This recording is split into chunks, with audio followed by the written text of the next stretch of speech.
오늘 우리에게 주시는 하나님의 말씀 말라기 4장 4절에서 6절 말씀에서 보겠습니다. 말라기 4장 4절에서 6절 말씀입니다. 우리 다 같이 읽습니다. 너희는 내가 호렙에서 온 이스라엘을 위하여 내 종 모세에게 명령한 법 곧 율례와 법도를 기억하라. 보라, 여호와의 크고 두려운 날이 이르기 전에 내가 선지자 엘리야를 너희에게 보내리니 그가 아버지의 마음을 자녀에게로 돌이키게 하고 자녀들의 마음을 그들의 아버지에게로 돌이키게 하리라. 돌이키지 아니하면 두렵건대 내가 와서 저주로 그 땅을 칠까 하노라 하시니라. 아멘. 오늘날 우리 사회는 정말 역대 어느 시대보다도 더 아주 깊게 분열이 되어 있는 것을 볼 수가 있습니다. 그래서 모든 투쟁이 아주 극단적으로 달리고 대화로 문제를 해결하는 것을 사례를 찾아보기가 참 어려울 정도로 아주 심하게 이제 분열이 되어 있죠.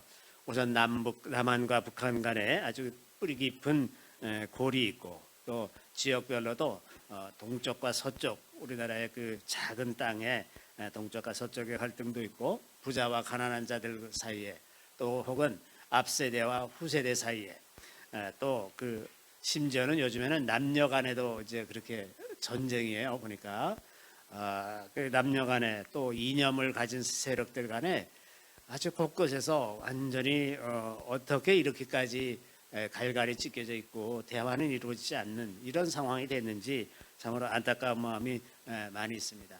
여러 가지 이념을 가진 사람들 중에서도 이런 분열이 심해요. 가령 역사 인식에 있어서도 그 고대사, 특히나 우리나라의 이제 고대사와 근대사에 대한 해석 문제가 상당히 이제 늘 갈등의 그 뿌리가 되는데 그 부분에 있어서도 양측이 자기 주장을 전혀 꺾질 않아요. 그래서 대화가 불가능합니다. 대화가 불가능합니다. 또 뭐 진보 사상을 가진 이들도 또 극단적인 방법으로만 자꾸 치닫고 있고. 근데 이제 우리나라뿐만 아니라 이 진보 사상을 가진 이들이 전 세계적으로 동일하게 어떤 그 음모와 술수, 거짓말 이런 방법으로 자신들의 그 의사를 관철하고자 하는 그런 시대에 우리가 살고 있어서 정말 참 역사상 우리가 경험해 보지 못한 기가 막힌 시대를 살고 있는 것을 알 수가 있습니다. 그런데 이런 모든 분열의 그 배경에 이것이 그 영적인 원인이 없이 되어질 리는 하나도 없는 거죠. 다 영적인 원인이 있습니다. 왜 이렇게 이 시대가 극렬하게 극단적으로 분열이 되고 서로를 용납하지 못하는가? 왜냐하면 하나님의 질서를 옹호하고 하나님의 질서를 세우려는 세력과 그것을 어떻게 해서든지 무너뜨리려고 하는 다양한 방법으로 접근하는 그 세력들 간의 전쟁이 계속되고 있기 때문에 그렇습니다. 특히나 이제 그들의 때가 얼마 남지 않은 것을 알기 때문에 사탄의 세력은 모든 방법을 동원해서 아주 극렬하게 자신의 뜻을 관철하려고 그렇게 노력하는 것을 볼 수가 있습니다. 어떻게 미국 그 민주주의 본산이라고 하는 미국에서도 최근에는 부정선거가 아주 일상이 되어 가지고 뭐 아주 대규모로 부정선거를 합니다. 근데 그런 것을 여태까지 사람들이 한 번도 경험하지 못했기 때문에 그럴 리가 없다라고 다 생각하고 있는 사이에 그냥 뭐 마구 부정선거를 하고 있죠. 우리나라도 비슷합니다. 재판도 다 이념에 따라 재판하고 이제 예전에는 언론이라는 것이 어떤 팩트를 전달하고 그거에 대해서 사회가 발전해 나가야 하는 방향에 비추어서 혹은 뭐 법제도라든지 법치주의라든지 이런 것에 비추어서 그것을 판단하고 비판하곤 했었는데 이제는 언론이 노골적으로 왜 우리가 팩트를 보도해야 되느냐 이러고 있습니다. 이제 그래서 다 언론이건 뭐 모든 분야가 다 자기 생각을 주장하기 위해서 거짓말을 하는 것을 그냥 당연시하는 이런 분위기 속으로 이 시대가 들어가고 있다고 하는 것입니다. 그래서 이 시대를 살아가는 그리스도인으로서 우리가 마땅히 생각해 보게 되는 것은 우리가 만약에 화해를 추구한다 그럴 때 모든 사람과 화평하라 주님이 그러셨는데 무조건 화해가 가능한 건가? 그냥 무조건 화해하고 평화롭게 지내면 다 되는 것인가? 그것이 주님이 원하시는 것인가? 이런 생각을 해보게 되는 거죠. 그런데 우리가 아무리 믿지 않는 사람들, 다른 생각을 가진 사람들을 용납한다고 하더라도 그 용납하는 범위는 어디까지나 하나님과 예수 그리스도에 대한 믿음을 포기하지 않는 선입니다. 그렇겠죠? 요즘에 이제 그 미국에서 미국의 큰 교단이 이제 PCUSA 미국 장로교 교단입니다. 프린스턴대 이런 대학들이 이제 그 장로교 계통이죠. 근데 PCUSA에서 이제 이게 굉장히 진보적인 교단이어서 동성애자를 목사로 안수하는 일을 일찌감치 이제 허용을 했어요. 그랬더니 이제 거기에 반대하는 교회들이 있지 않겠습니까? 그 반대하는 교회들이 이제 PCUSA를 탈퇴하려고 하니까 그 자기들이 헌금해서 세운 그 교회 재산이 다 이제 교단에 소속돼 있단 말이죠. 그러니까 못 내주겠다 니네 재산. 그리고 니네가 여태까지 연금 저축해 놓은 거 못 내주겠다 이겁니다. 그러니까 이제 당장 갑자기 그냥 빈몸으로 나오려니까 답답하잖아요. 어디 가서 예배 드릴 때도 없고 다시 헌금해갖고 교회 건물 지으려니까 그것도 답답하고. 그러니까 생각은 간절한데 그 교단에서 탈퇴를 못하고 있는 거예요. 많은 교단이 이제 많은 교회들이 이런 문제가 있고, 또 미국에 이제 UMC라는 교단이 있습니다. 그 감리 교단이에요. 미국 연합 감리교회. 여기는 그래도 조금 신사적으로 이 동성애 문제 때문에 이제 논란이 계속되다 보니까 그러면 이렇게 신사적으로 합시다. 탈퇴하겠다고 하는 교단은 그 재산을 나눠주도록 합시다. 이렇게 신사적으로 정했어요. 그러다 보니까 이제 UMC에서는 탈퇴하는 교회들이 이제 굉장히 많죠. 많은 교회들이 UMC를 탈퇴해서 이제 새로운 교단을 만들어가고 있습니다. 근데 이런 일들이 그 교회 안에서도 이렇게 이런 일들이 일어나고 있는데, 이렇게 하나님의 근본적인 질서를 왜곡하고 있음에도 불구하고, 성경의 진리를 왜곡하고 있음에도 불구하고 그들과 화합해서 사는 것이 맞는 것인가? 이런 질문이 우리에게 던져지는 거죠. 그래서 이것에 대해서 이런 앞으로 우리가 겪어야 할 이런 시대에 대해서 우리가 어떻게 생각하고 대응해 나가야 될 것인가, 그런 것들을 좀 생각해 보려고 하는 것입니다. 무엇보다도 그 하나님의 질서를 무너뜨리려고 하는 그 세력에 대해서 끝까지 최선을 다해서 그것을 막으려고 노력을 해야 합니다.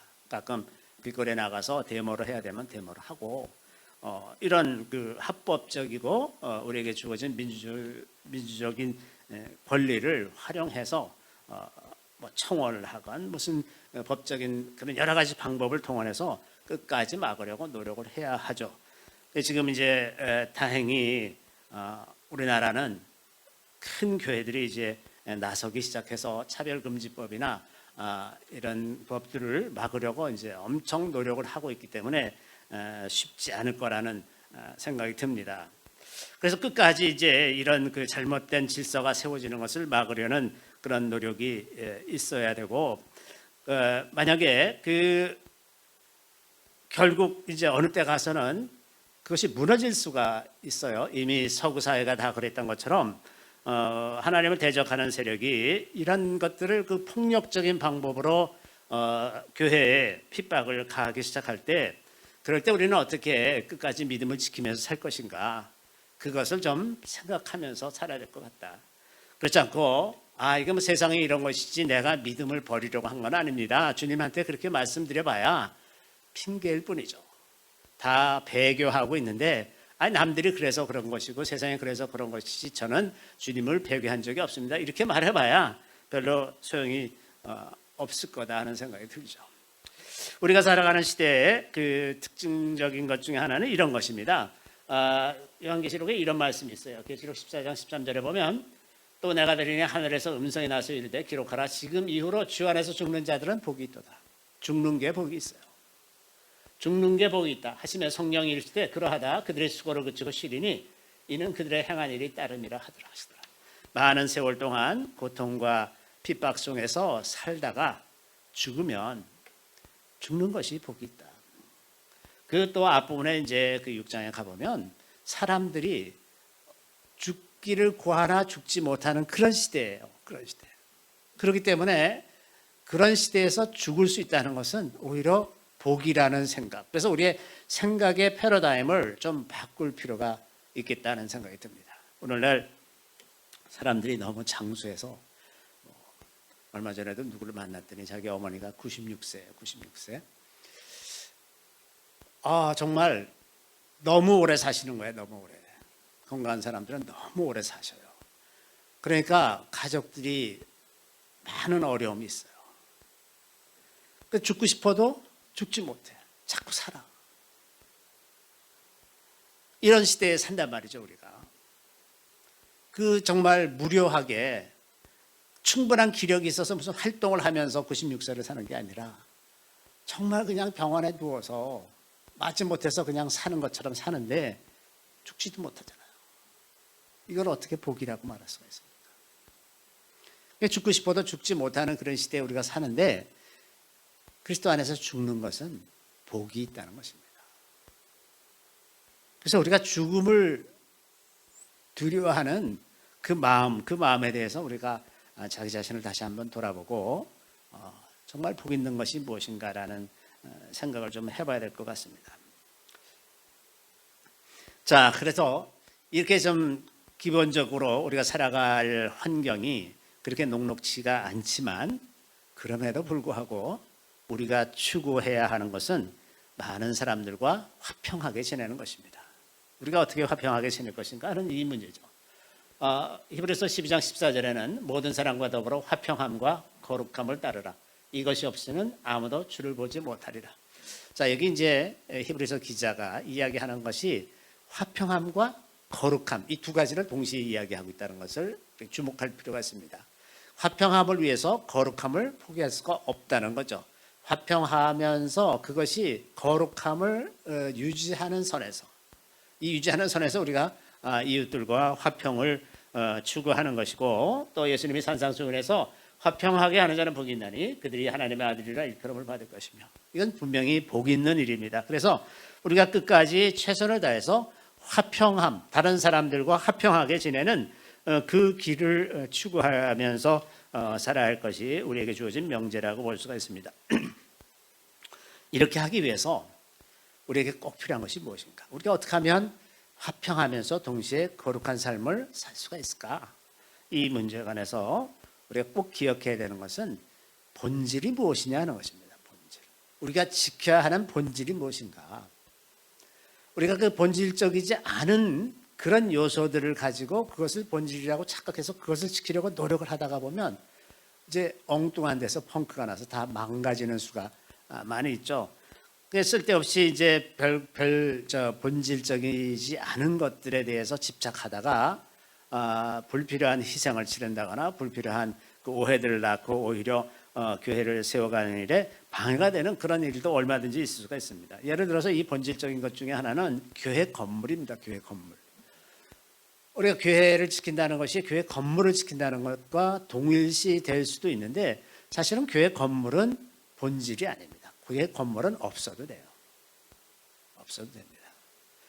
그 예전에 이제 모택동이 이제 그 중국을 통일해서 1949년에 이제 완전히 공산화를 완성하고 나서 교회를 극단적으로 핍박하기 시작했죠. 극단적으로 핍박하고 시작하고 그다음에 76년에 이제 모택동이 죽고서 조금씩 개방이 되면서 그 세월 동안 중국의 교회가 어떻게 되었을까라고 뚜껑을 열어보니까 엄청나게 부흥을 한 거예요. 교회가. 도대체 이게 왜 부흥을 했나? 그래서 이제 그 학자들이 중국 교회가 어떻게 해서 이렇게 부흥하게 됐는가 연구를 했는데 이제 이런 것들을 이런 요소들을 찾아냈어요. 뭐냐면 첫 번째, 성경이 없다. 성경이 없어요. 그래서 많은 그 선교 단체들이 선교 밀수하는 사역을 했었습니다. 그 성경을 밀수시키는 거예요. 중국으로. 그러니까 몰래 들여보내는 그런 일들을 하면서 굉장히 위험한 일들도 많이 겪고 그랬는데 성경이 없기 때문에 사람들이 하나님의 말씀을 들으면 그 자리에서 다 외웠어요. 그 외워가지고 그 몇 마디 안 되는 그 말씀들을 가지고 신앙생활을 했어요. 그 성경이 없었습니다. 또 교회가 없었어요. 교회. 모이는 교회가 없다 보니 모이는 곳마다 다 교회가 되는 거예요. 들에서 모이고 집에서 모이고 몰래 모이는 곳이 다 교회가 되는 겁니다. 또 목사가 없어요. 목사. 당연히 없죠. 목사가 없으니까 사람들이 스스로 먼저 깨달은 사람들이 다 지도자가 돼서 다른 사람들을 가르치기 시작하는 거예요. 또 신학교가 없어요. 신학교가 없으니까 다들 스스로를 훈련하면서 갈급한 마음으로 무슨 소스만 있으면 그걸 서로 나누고 이러면서 스스로를 훈련하면서 믿음을 세워갔다고 하는 것입니다. 우리가 생각하기에는 그것이 정상적이고 평안한 삶 속에서 생각해 볼 때는 그게 없으면 안 된다고 생각하는 그 모든 요소들이 다 없어도 된다는 겁니다. 없어도 된다는 거예요. 그래서 이제 우리가 이러한 새로운 시대를 살아갈 때에 우리가 더욱 본질에 충실한 것이 너무나 중요하다고 하는 겁니다. 본질에 충실한 것. 이 비본질적인 것들은 사람들에게 보이기 위한 것, 이런 것인 것들이 참 많죠. 또 그 예배의 가령 순서라든지 예배를 구성하는 요소라든지 이런 것들도 그 전통을 중요시하는 교단이나 교회들에서는 예배를 구성하는 요소에 대해서 굉장한 집착을 갖고 있어요. 예전에는 제가 1980년 이제 예수를 믿기 시작하고 1982년에 그 교회에서 교사를 하면서 집에서 기타를 들고 가서 이제 기타를 쳤어요. 기타 교회 가서. 그래서 이제 중고등부 청소년 친구들 모아놓고서 막 기타 치면서 이제 찬양하고 그랬는데 그게 상당히 이단스러운 일이었었어요. 이단스러운. 응? 예배 그리고 드럼은 교회에서 있을 수가 없는 거예요. 드럼이라고 하는 악기는 교회에서 사용되면 안 되는 악기였었어요. 그 당시도 그랬습니다. 80년대 그랬어요. 이런 것들이 다 비본질적인 건데 그거를 굉장히 중요하게 생각하는 사람들이 있습니다. 바이올린이나 첼로 같은 거는 괜찮고 기타는 안 돼. 이런 사고방식들, 이런 것들이 이제 굉장히 비본질적인 건데 그걸 본질이라고 생각하는 그런 성향이 많이 있죠. 기도할 예배 순서에 꼭 대표 기도가 있어야 된다든지 무슨 이러한 그 예배에 대한 집착, 그런 집착들도 이제 비본질적인 요소들이 되는 겁니다. 그래서 우리 믿음에 있어서 가장 핵심적인 것이 무엇인가? 우리가 어떻게 하는 것이 전도에 있어서 핵심은 무엇이고 그 하나님 나라가 확장되는 것의 핵심은 무엇인가? 이런 것들을 많이 생각하고 그것을 우리 중심에 새기고 있어야 되는 그런 시대라고 하는 것입니다. 어쨌든 이제 이 본질을 지키고 있으면서 다른 사람들과 화평하면서 이제 지내기를 추구하는데 이런 그 모든 갈등들, 이제 아까 말씀드린 그 모든 갈등들, 많은 종류의 갈등들, 이 갈등들을 극복하는 핵심적인 요소는 세대 간의 갈등을 극복하는 겁니다. 세대 간의 갈등을 극복하면서 굉장히 많은 갈등들이 해소가 됩니다. 세대 간의 갈등을 극복한다는 것은 역사와 화해한다는 거예요. 앞 세대가 살아온 시대, 그들이 만들어낸 시대와 다음 세대가 그들을 바라보는 부모, 조부모의 세대에 이루어진 일들을 긍정적으로 받아들이고 그것과 그 바탕 위에서 그것 위에 무엇을 세워갈 것인지를 생각하기 시작하면 화해가 이루어지고 그러면 다른 여러 가지 갈등들이 그 안에서 다 녹아진다고 하는 거죠. 이 오늘의 본문 말씀을 보면 주님께서 마지막 때가 되기 전에 엘리야를 보내주신다고 말씀하세요. 엘리야를 보내주셔가지고 아버지의 마음이 자녀에게로 돌아오게 하고 자녀들의 마음이 아버지에게로 돌아가게 할 것이라고 말합니다. 그리고 그렇게 하지 아니하면 저주와 심판이 있을 것이라고 말씀하십니다. 저주와 심판.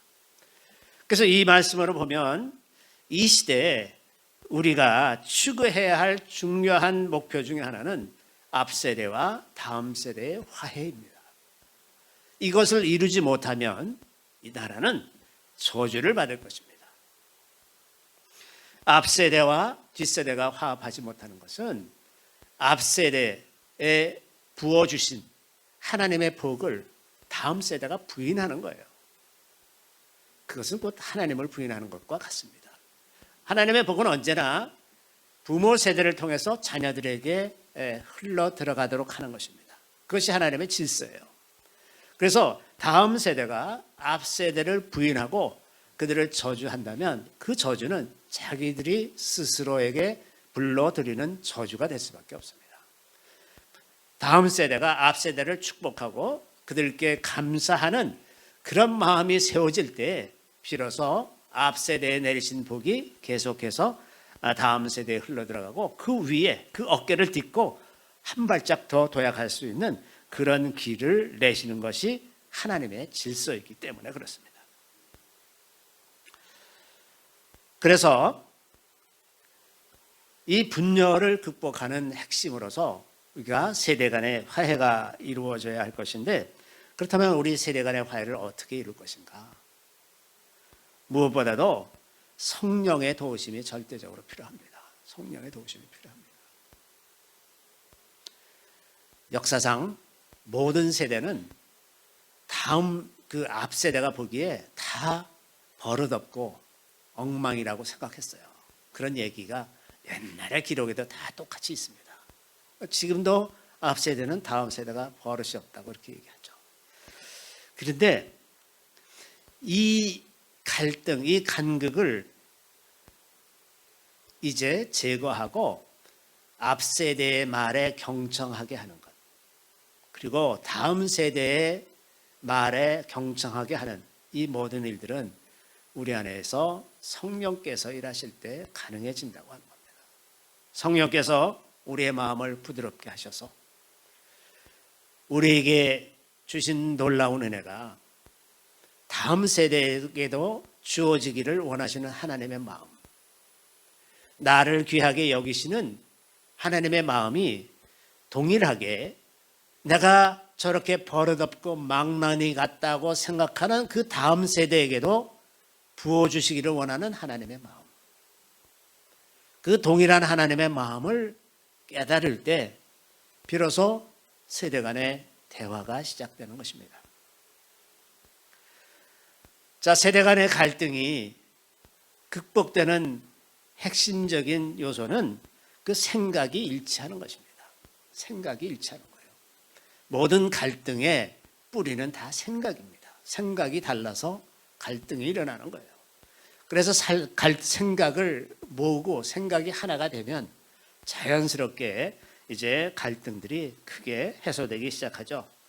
그런데 우리가 이제 그 많은 생각들이 있습니다. 삶, 인생과 이 자연, 그리고 하나님에 대한 많은 생각들이 있는데 그 모든 생각들 중에서 정말 인류에게 결정적으로 중요한 차이를 만들어낸 그 생각이 하나 있는데 그것은 바로 인간관입니다. 인간관. 사람이란 무엇인가 하는 것입니다. 우리가 성경에서 볼 때 사람은 하나님의 형상을 가지고 태어난 유일한 피조물이에요. 그래서 사람을 보면 거기서 하나님이 보이는 것입니다. 이렇게 존귀한 존재가 없어요. 하나님이 자기 형상, 곧 하나님의 형상대로 우리를 창조하셨습니다. 그래서 우리가 우리 이웃을 대할 때 그 안에 계신 하나님의 형상으로 인해서 그를 존귀하게 대할 수밖에 없습니다. 우리가 성경의 세계관을 받아들인다면 우리 이웃들은 다 하나님의 존귀한 사람들입니다. 존귀한 사람들이에요. 그래서 내가 하나님을 존중하면 이웃을 존중할 수밖에 없어요. 그런데 동시에 사람은 아주 심하게 타락해 있어요. 만물보다 부패한 것이 사람의 마음이라.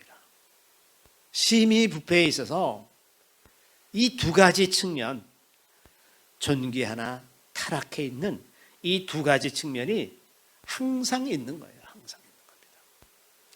역사 속에서도 성선설, 성악설이 많이 대립하곤 했었죠. 사람은 본디 선한 것이냐 악한 것이냐. 사람이 본디 선하다고 생각하는 사람들은 사람들을 자유롭게 하고 마음대로 다 풀어놓아 네 마음대로 다 해라. 이런 식으로 생각하기가 쉽고, 사람을 악하다고 생각하는 사람들은 어려서부터 채찍으로 훈련해야 된다고 생각하는 사람들이 많죠. 근데 둘 다 문제가 있습니다.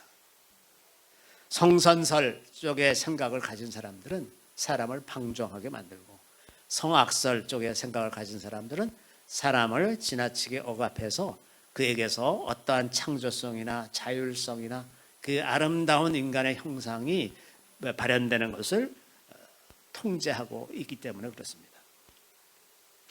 그래서 인간의 본질은 존귀하나 타락해 있다는 것입니다. 이것은 새로 태어난 갓난아기든 이제 100세를 바라보는 노인이든 똑같습니다. 100세가 되었다고 해서 악에서 좀 벗어났느냐? 천만의 말씀입니다. 똑같습니다. 그러니까 본질적으로 우리가 나 자신이 그러한 두 가지 속성을 갖고 있는 것처럼 다음 세대도 이 두 가지 속성이 같이 있다는 거예요. 그들에게 선한 면이 있어요. 굉장히 아름다운 면이 있어서 그것을 잘 가꿔내고 그것이 잘 발휘되도록 도와주면 아주 뛰어난 사람이 될 수도 있고, 이걸 잘못 따르면 완전히 악한 사람이 될 수도 있고, 이런 측면이 우리에게도 있었거니와 다음 세대에도 있었다고 하는 겁니다. 그래서 사람들은 정말 그 하나님 앞에서 다 평등하다는 생각, 이것이 성경에서 나오는 생각입니다. 귀인이든 천민이든 자연이든 노예든 피부 색깔이 어떻든 간에 다 하나님 앞에서 존귀하고 평등합니다. 이 생각을 가지면 다른 인종이라고 해서 차별하지 않습니다. 동일하게 하나님의 백성으로 이해를 하죠. 선교사들이 이 한국 땅을 처음 밟았을 때 조선 사람들은 더럽고 게으르고 정말 도적질도 잘하고 이러는 사람들이었었어요. 그래서 선교사들이 상당히 이 조선인들을 무시하고 속으로는 무시하면서 이제 복음을 전하다가 1904년에 원산에서 모인 집회에서 가나다 선교사가 자기가 여태까지 그렇게 해왔다는 것을 깨닫고 회개하면서 부흥이 시작됐습니다. 이 하나님 앞에서 우리 모두가 다 평등하다는 것, 인종이나 그 어떤 것에 관계없이 다 평등하다는 사실을 깨닫는 것 자체도 이게 얼마나 귀한 건지 모릅니다. 그래서 1904년에 원산에서 부흥이 시작돼서 그게 1907년 평양으로 옮겨간 겁니다.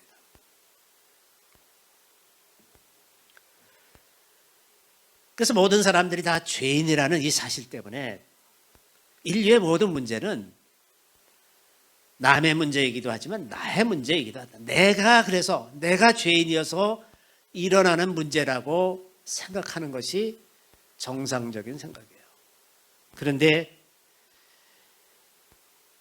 많은 사람들, 특히나 계몽주의 시대 이후에 많은 사람들은 사람이 너무나 선하게 태어나는데 제도와 기성 기득권자들의 억압에 의해서 왜곡되고 역사가 발전하지 않는다, 이렇게 생각을 하고 그것이 사람들에게 강력하게 먹혀 들어갔어요. 내 탓이 아니고 남의 탓입니다. 제도의 탓이고 부자들의 탓이고 권력자들의 탓이에요. 기득권자들의 탓입니다. 이 투쟁을 지금 몇백 년 하고 있는 거예요. 그래서 모든 투쟁이 다 남의 탓 때문에 시작되는 겁니다.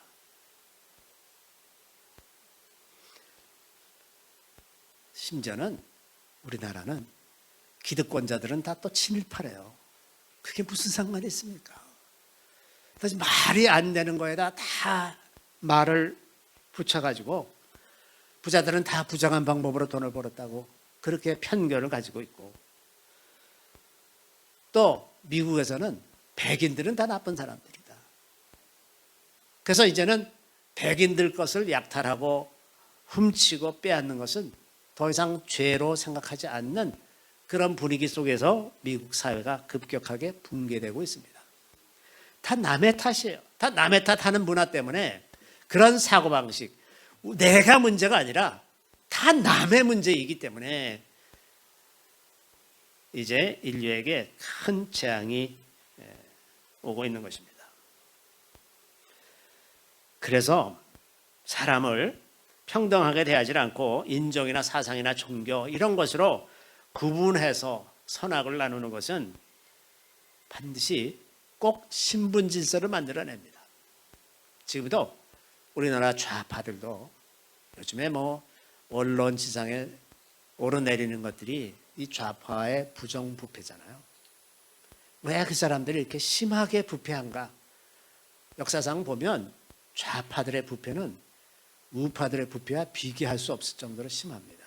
왜냐하면 자기네는 혁명을 완수하기 위해서 작은 부패는 괜찮다고 생각을 해요. 자기가 하고 있는 건 다 작은 부패야.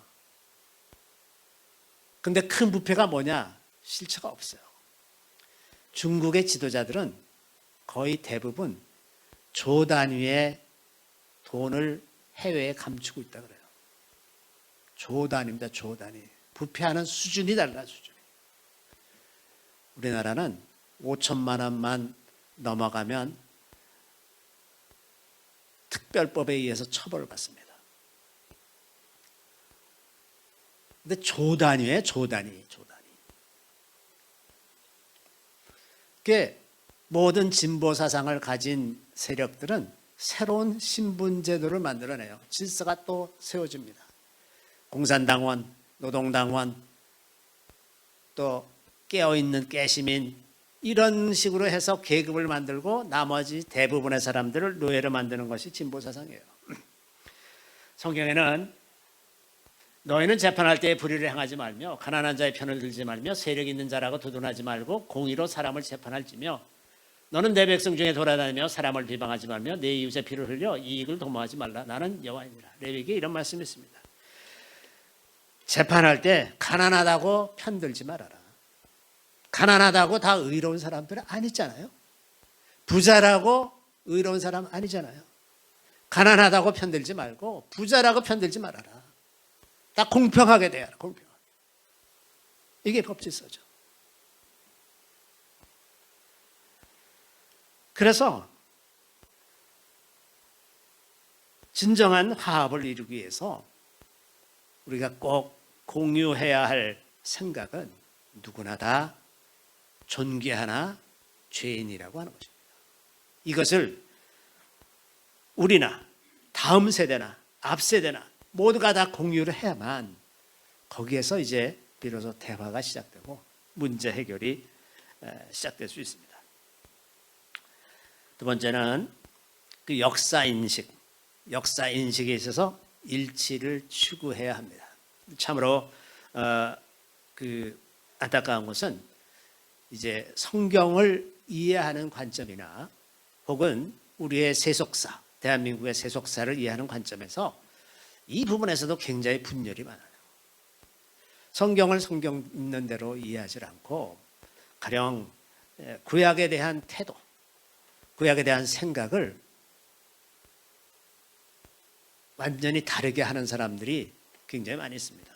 그래서 구약은 마치 성경에서 2유쯤 되는 좀 약간 열등한, 신약은 더 우월하고 구약은 열등한 이런 식의 사고방식으로 구약을 대하기 때문에 구약 성경에서 말하는 하나님에 대해서 주의를 기울이지 않아요. 그래서 얼마나 많이 하나님에 대한 생각과 하나님이 일하시는 방법에 대해서 왜곡된 생각을 갖고 있는지 모릅니다. 그래서 망하는 거예요. 그래서 교회가 망하고 그들의 개인의 삶이 망하는데 왜 그러는지도 모르면서 망하는 거예요. 그런 것처럼 우리 민족의 세속사에 대해서도 얼마나 갈등이 많은지 모릅니다. 가령 근대사를 이야기하면서도 공산주의자들이 집요하게 세뇌시키는 게 뭐냐? 대한민국은 태어나지 말았어야 될 나라다. 민족의 정통성은 북한에 있다. 그래서 북한을 중심으로 통일됐어야 되는 나라인데 이 대한민국이라고 하는 엉터리 같은 나라가 이승만 때문에 세워지고 나라가 분열됐다. 이렇게 말하는 사람들이 있어요. 근데 거기에 또 다 속고 있어. 실제 사실을 조사를 해보면 일제시대 때 독립운동을 하던 대부분의 사람들은 이 남한 정부에 기여를 했어요. 주요 강요로 남한이 정통성이 있지 북한이 정통성이 있다는 말이 되질 않아요. 김일성이가 누굽니까? 김일성은 소련군 대위였던 사람이에요. 무슨 독립운동을 합니까? 여러분은 이 독립운동에 대해서도 얼마나 거짓인 말이 많은지 몰라. 독립운동은 언제 조금 했었냐 하면 처음 그 3.1운동이 일어나고 나서 1919년에 3.1운동이 일어났죠. 그러고 나서 한 기껏해야 10년, 한 5, 6년 정도가 독립운동을 조금 활발하게 하던데요.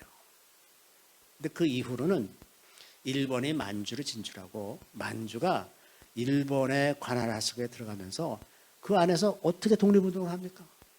일본군이 쫙 깔렸는데 못하잖아요. 그래서 그 이후로는 김구나 이 세력들은 장개석 군대 밑으로 다 들어갔어요. 대한민국이라는 건 없었습니다. 원래 장개석 밑으로 들어가서 중국군의 일부로 이용당하고 있었어요.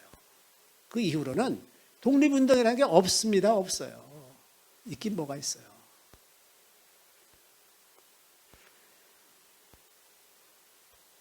독립운동 한 사람은 진정한 의미에서 독립운동을 한 사람은 이승만 대통령이에요. 왜냐하면 우리나라가 분단된 것이 우리 내부의 잘못이 아니라 국제정세 때문에 그렇게 된 거잖아요. 독립한 것도 국제정세 때문에 독립한 겁니다. 우리가 노력하고 애써서 독립을 쟁취한 게 아니에요. 안타깝게도. 독립운동하면서 뭔가 기여한 것이 하나도 없어요. 중대병력 정도라도 있어 본 적이 없습니다.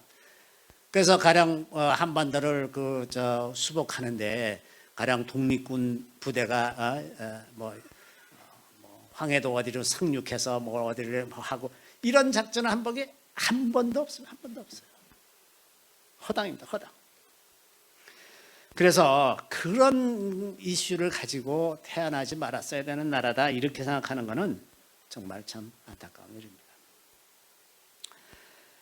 또 우리가 생각해 봐야 되는 것은 그래서 남북이 분단이 됐는데 하나님은 한 번도 남한과 북한을 별개의 나라라고 생각해 보신 적이 없다 그러죠. 남한과 북한은 하나입니다. 강제로 이웃 국가들에 의해서 나뉘어진 한 형제 국가입니다. 그래서 지금도 우리는 북한을 우리의 일부라고 생각해야 되는 거예요. 그리고 그것을 북한 그 주민들을 괴롭히는 정권, 그 정권들을 무너뜨리려고 우리가 노력을 하고 그 주민들을 풀어줘야 되는 것, 그것이 우리가 하는 일입니다. 해야 할 일들입니다. 그래서 언젠가는 통일이 되어서 하나가 되어야 될 나라라고 하는 거예요. 이게 별개 나라이기 때문에 우리 관심도 없고 돈 주기도 싫고 그냥 니네들 알아서 살아라. 우리하고 아무 관계없다. 이렇게 생각하면 안 된다고 하는 거죠.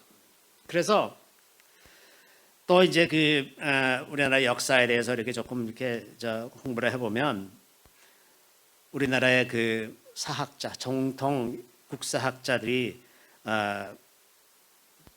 주류가 이제 서울대 역사학과 출신, 국사학과 출신들인데 굉장히 답답한 사람들이 많아요. 국사를 공부하면 왜 삼국사기와 삼국유사만 공부하지 말고 좀 중국 사서에는 우리나라에 대해서 어떻게 기록하고 있는지, 일본에서는 어떻게 기록하고 있는지, 그들은 뭘 연구하는지 그걸 좀 공부하면 좋잖아요. 왜냐하면 서로 관계가 있기 때문에 거기 다 기록이 있어요. 중국에는 삼국에 대한 기록이 얼마나 많이 있는지 모릅니다. 그런 걸 연구하면 우리나라가 어떤 나라였는지 좀 더 객관적으로 알 수가 있잖아요. 물론 그 사람들은 자기네 시각으로 기록했기 때문에 많이 왜곡해서 기록했어요. 일본도 그랬고. 그렇지만 그 가운데서도 뭔가를 다 찾을 수가 있는데 미국의 동양미술 사학사 중에 존 카터 코벨이라는 여자 사학자가 있어요. 이 사람이 일본에서 그 동양사 미술사를 연구하다가 하면 할수록 일본의 모든 문화는 한국에서 왔구나 이걸 깨닫고 그 지도교수 일본인한테 조심스럽게 얘기를 했대요. 아니 이게 하면 할수록 다 이게 한반도에서 건너왔네요. 그랬더니 그분이 맞다. 더 계속 연구해라. 그래서 이분이 한국에 와서 8년을 아예 사시면서 한국의 고대사, 고대 문화를 많이 연구해서 많은 책들을 내고 그러신 분이에요. 그래서 일본 문화의 뿌리가 한국이다. 이 카타 코벨이라는 사람이 제일 많이 알아요. 한국 사람보다. 이런 일이 있었는데 한국에서 이 사람한테 훈장도 한 번 준 적이 없습니다. 왜? 그게 우리나라 국사학계를 주도하는 사람들의 생각과 달라서 그래요. 다른 그 사람들은 그 일본이 만들어 놓은 사관을 그대로 받아들이면서 살고 있어요. 또 요즘에는 최근에는 그 만주 원류고라고, 만주가 청나라죠. 청나라가 자기네 역사를 기록한 책이 있습니다. 그 책이 이제 얼마 전에 이제 번역이 돼서 만주 원류고라는 책이 이제 출판돼서 나왔는데, 거기에 보면 자기네 조상이 신라라고 나와요. 신라. 청나라의 조상이 신라라고 나와 있어요. 근데 그거를 우리나라 국사학계에서는 인정을 안 해. 자기네가 그렇다는데 우리는 아니라 그래. 웃기잖아요. 이런 식으로 이 한국사를 바라보는 시각이 완전히 갈라져 있으면서 서로 용납을 안 하는 이런 상태가 이제 계속되고 있습니다. 그래서 우리가 이 역사를 바르게 이해하기 위해서 좀 더 우리의 시각을 넓혀서 국제 정세 속에서 우리나라가 어떤 나라였었는지, 지금뿐만 아니라 고대에는 어땠는지, 주변에 어떤 국가들이 있었고 그들과 어떻게 상호작용을 하면서 민족이 형성되어 왔는지, 그리고 무엇보다도 역사의 주인이 하나님이시라는 사실을 좀 인정하면서 하나님께서 이 민족을 어떻게 이끌어 오셨는지 이것을 좀 생각해 보면서 생각을 모아가는 이런 과정이 필요한 것입니다. 성경의 역사를 보는 눈도 일치시켜 가야 되고, 우리가 세속사, 우리 한 민족의 정체성을 가지고 살아가고자 하는 우리에게도 그 세속사를 보는 눈이 좀 더 일치돼서 불필요한 갈등을 제거하고 살았으면 좋겠어요. 이 역사 의식 때문에 생겨나는 갈등이 너무나 많습니다. 그 밖에 이제 조금 더 한 가지 더 말씀드린다면, 문화적인 요소들을 조금 더 강화할 필요가 있어요. 우리가 이제 아주 격동의 근대를 지나면서 모든 세대가 공유하는 문화가 없어요.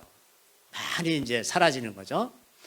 가령 이제 그 유럽에 가보면, 유럽은 이제 그 건물들이 다, 그 대도시의 건물들이 다 몇백 년 된 건물들이에요. 아주 오래된 건물이에요. 그러니까 그 건물을 맨날 지나다니면서 부모 세대나 증조부 세대나 아주 고조부 세대나 다 똑같은 경험을 가지고 있어요. 기억이 동일한 기억들을 가지고 있습니다. 동일한 기억을 가진 것이 이 정체성을 형성하는데 가장 중요한 거거든요. 그런데 우리는 우리가 살던 시대와 여러분이 살던 시대와도 벌써 달라. 같은 거리가 없어요. 다 바뀌었어. 그죠?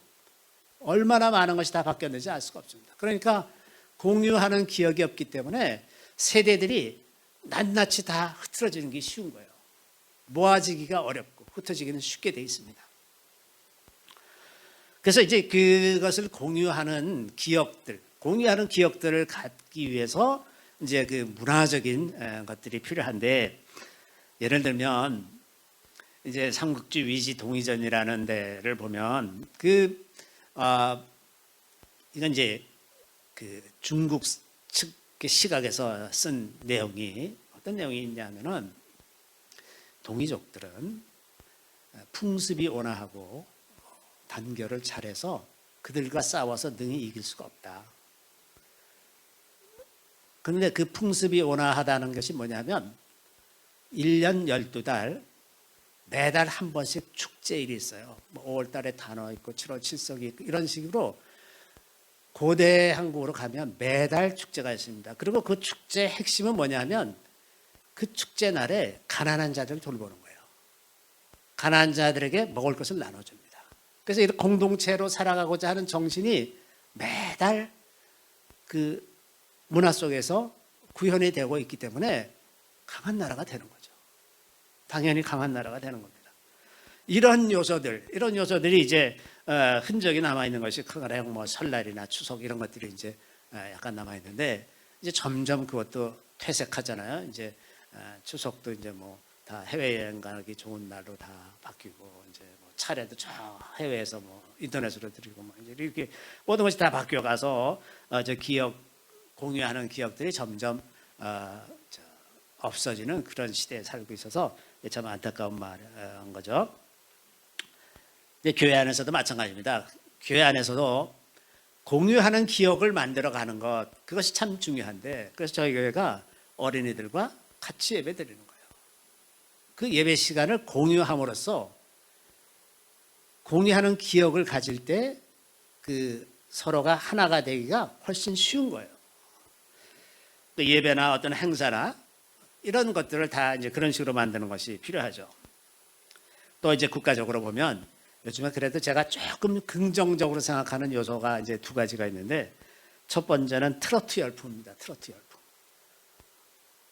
아주 트로트가 젊은 사람들에게까지 그냥 대단하게 퍼져가지고 아주 뭐 아이돌 출신들도 막 이제 트로트 이런 데 나와서 하고 그러더라고요. 그래서 이제 이 트로트 열풍 같은 것들이 세대 간의 장벽을 깨는 굉장히 중요한 도구가 되는 거죠. 같은 노래를 부를 수가 있어요. 그전에는 같은 노래를 부를 수 있는 게 별로 없었는데 이제는 같이 공유하는 노래들이 생긴단 말이죠. 교회 안에서도 마찬가지로 찬양을 어린이들이 부르는 찬양이나 어른이 부르는 찬양이나 공유하고 있는 게 좋아요. 그래야 이게 동일한 느낌, 일체감이 더 조성되기가 쉬운 거죠. 두 번째는 요즘에 이제 젊은 사람들이 등산을 많이 다닙니다. 코로나 때문에 이제 할 일이 없으니까 이제 등산을 가기 시작했어요. 근데 이제 70, 80쯤 된 어른들도 등산을 굉장히 많이 다니잖아요. 그래서 이제 등산을 다니다 보니까 거기서 공유하는 기억들이 생겨납니다. 공유하는 체험들 때문에 이야기가 자연스럽게 되고 대화가 되면서 그 긍정적으로 받아들이기 시작하는, 앞세대를 긍정적으로 받아들이기 시작하는 그런 얘기가 많이 있죠. 요즘에 이제 유튜브에 보면 외국인들이 또 한국에 와서 등산하는 게 또 열풍이에요. 그래서 외국인들이 이제 등산을 하면서 경험하는 것, 우리는 그냥 일상적이고 특별할 것이 없는 것이지만 외국인들이 보기에는 너무나 특별한 경험들을 하는 겁니다. 이런 것들이 이제 세대 간에 화합하는 데 이제 굉장히 도움이 되죠. 그래서 문화적인 요소들, 역사 인식, 그리고 그 인간에 대한 이해, 이 세 가지 요소를 강화하면서 세대 간의 화해가 이루어져 가게 될 것이라는 생각이 듭니다. 무엇보다도 이제 이 모든 것들은 성령으로 하는 것입니다. 그래서 에베소 4장 1절부터 6절에 보면, 그러므로 주 안에서 갇힌 내가 너희를 권하노니 너희가 부르심을 받은 일에 합당하게 행하여 모든 겸손과 온유를 하고 오래 참음으로 사랑 가운데서 서로 용납하고 평안에 매는 줄로 성령이 하나 되게 하신 것을 힘써 지키라. 몸이 하나예요 성령도 한 분이시니 이와 같이 너희가 부르심의 한 소망 안에서 부르심을 받았느니라. 주도 한 분이시요 믿음도 하나요 세례도 하나요 하나님도 한 분이시니 곧 만유의 아버지시라. 만유에 계시고 만유를 통일하시고 만유 가운데 계시도다. 자, 성령으로 하나 되게 하신 것을 힘써 지키라. 이것이고 너희가 부르심을 받은 일에 합당하게 행하여. 여기 부르심에는 나이도 있어요. 나이. 우리가 나이가 많이 들었건 혹은 새로 아주 어리건 간에 각자가 자기 나이에 맞는 부르심이 있어요. 우리가 어린이들에게 이야기하기가 쉽지 않은 것처럼 어린이들이 우리에게 얘기하기가 쉽지 않잖아요. 그러나 그들이 자기 세대에 이야기하는 게 훨씬 쉽고 의사소통도 잘 됩니다. 그러니까 그게 부르심이 다른 거예요. 우리가 만나는 사람도 다르고 어린이들이 만나는, 학생들이 만나는 사람들이 다르고 우리가 만나는 사람들이 다르고 우리가 할 수 있는 일이 다르고 어린이들이 할 수 있는 일이 다르고 그래서 부르심이 다른 거예요. 그래서 부르심에 합당하게 행하라 이게 말씀하시는 거죠. 부르심을 받은 일에 합당하게 행하여 세대에 관계없이 자기 그 상황에서 부르심 가운데서 서로 용납하고 하나 되게 하신 것을 힘써 지키라.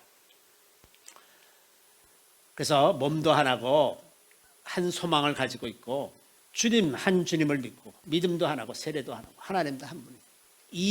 이 생각으로 앞세대와 뒷세대가 화해를 하게 될 때 비로소 우리가 서로에게 경청하면서 앞으로 나아갈 수 있는 그런 기회들이 더 훨씬 많이 열리게 될 것입니다. 자, 각 세대가 이제 부르심이 다르다는 것을 받아들이고 그 부르심과 기회가 다양하게 이를 데가 없다는 것을 우리가 또한 받아들여야 됩니다. 너무나 도식적인 틀, 어떤 성경은 뭐 이렇게 하는 것이다, 뭐 예배는 이렇게 드리는 것이다, 이런 도식적인 틀에 우리 갇혀 살지 말고 젊은 사람들이 좀 더 새로운 방식을 생각하고 그러면 그것을 과감하게 본질이 침해되는 것이 아닌 거면 과감하게 허용하고 그래서 마음껏 다양한 방법으로 복음을 전할 수 있도록 그렇게 길을 만들어 놓는 것, 그것이 앞세대가 할 일이 아닐까 이런 생각이 듭니다. 과거의 경험은 우리가 다음 세대에 전해줄 수 있는 굉장히 소중한 자산입니다. 그러나 그것 가운데는 본질적인 요소들도 있고 그렇지 않은 것들도 있어요. 그래서 우리가 기껏 얘기해 줬는데 뭐 하나도 안 하더라 이렇게 불평할 필요가 없어요. 그중에서 핵심적인 것들만 받아들이고 믿음을 잘 지키고 간다고 하면 앞세대는 할 일 다 한 겁니다. 그렇죠? 우리가 지금 이렇게 나이가 들고 자녀들이 이제 40대가 되는 이런 상황에서 뒤돌아보면 자녀를 믿게 하는 것도 그렇게 간단하지가 않아요. 응? 자기 자녀를 믿음의 사람으로 세우는 거 쉽지 않습니다. 그것도 쉽지 않아요. 그래서 이런 그 한계를 다 이해를 한다면 좀 더 본질적인 것들에 포커스를 해가지고 자녀들이 정말 믿음의 사람인가, 가령 뭐 당장 이런 생각이 들어요. 주일날 교회를 따박따박 잘 다니고 그러면 잘 믿는 것 같아. 근데 속을 들여다보면 그렇지 않을 수가 얼마든지 있거든요. 그냥 형식적으로 뭐 부모님이 원하니까 다니고 이러는 사람들 얼마든지 많이 있을 수가 있습니다. 그 마음 가운데 정말 예수 그리스도를 주라 생각하고 어떤 환경에 있든지 예수님을 부인하지 않고 살려는 그런 마음이 있는가, 그게 더 핵심적인 것 아니겠습니까? 교회에 나오지 않아도 그럴 수 있어요. 너무 그 틀에 우리가 사로잡히지 말고 본질적인 것들을 생각하면서 다음 세대를 대할 수가 있으면 좋겠습니다.